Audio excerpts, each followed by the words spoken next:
বিয়ের পর দেনমোহরের টাকা নিয়ে রাজশাহীর এক যুব মহিলা লীগ নেত্রী পালিয়ে গেছেন বলে অভিযোগ উঠেছে। বিয়ের পর একটি 3 তারকা হোটেলে ফুলশয্যার কথা ছিল তার, কিন্তু ফুলশয্যার আগেই বাড়িতে টাকা রেখে আসার কথা বলে কেটে পড়েন ওই নারী। বিয়ের 4 দিন পর তিনি তার স্বামীকে তালাকের নোটিশ পাঠান। এ ঘটনায় ভুক্তভোগী ব্যক্তি 29 নভেম্বর নগরীর চন্দ্রিমা থানায় একটি লিখিত অভিযোগ দিয়েছেন।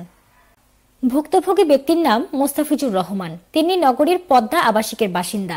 গ্রামের বাড়ি নওগাঁ। মোস্তাফিজুর রহমানের বয়স 58 বছর। তার সঙ্গে প্রেমের সম্পর্কের পর বিয়ের পিঁড়িতে বসেছিলেন তামান্না আক্তার ফেন্সি নামের 31 বছর বয়সী ওই নারী। তার বাড়ি নগরীর মেহেরচণ্ডী পূর্বপাড়ায়।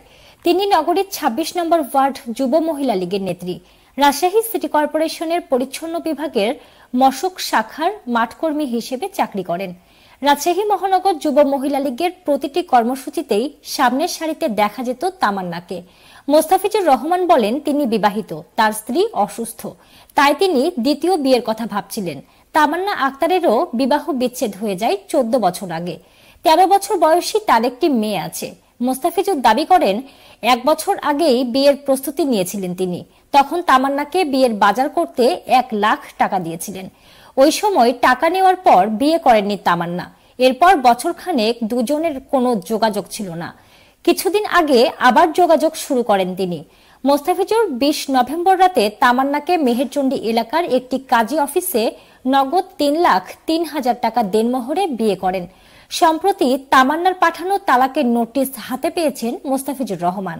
তামান্না এই তালাকে সই করেছেন বিয়ের 4 দিন পর 24 নভেম্বর। মোস্তাফিজুর দাবি করেন, এখন তিনি শুনতে পাচ্ছেন যে প্রেমের ফাঁদে ফেলে এভাবে টাকা হাতিয়ে নেওয়া তামান্নার ব্যবসা।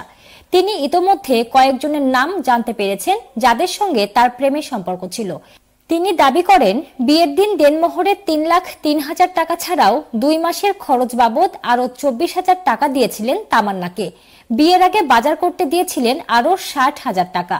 এছাড়া কাজী অফিসের খরচ বাবদ দেন আরো 25,000 টাকা। তামান্না আক্তার ফেন্সি বলেন, বিয়ের পরই আমাকে 2 কাঠা জমি দেওয়ার কথা ছিল। ওই জমিতে একটি ফ্ল্যাট বাড়ি নির্মাণ করে দেওয়ারও কথা ছিল। আর আমার ভবিষ্যতের জন্য ব্যাংকে 20 লাখ টাকা দেওয়ার মৌখিক প্রতিশ্রুতি ছিল। এসবের কিছুই দেননি মোস্তাফিজুর।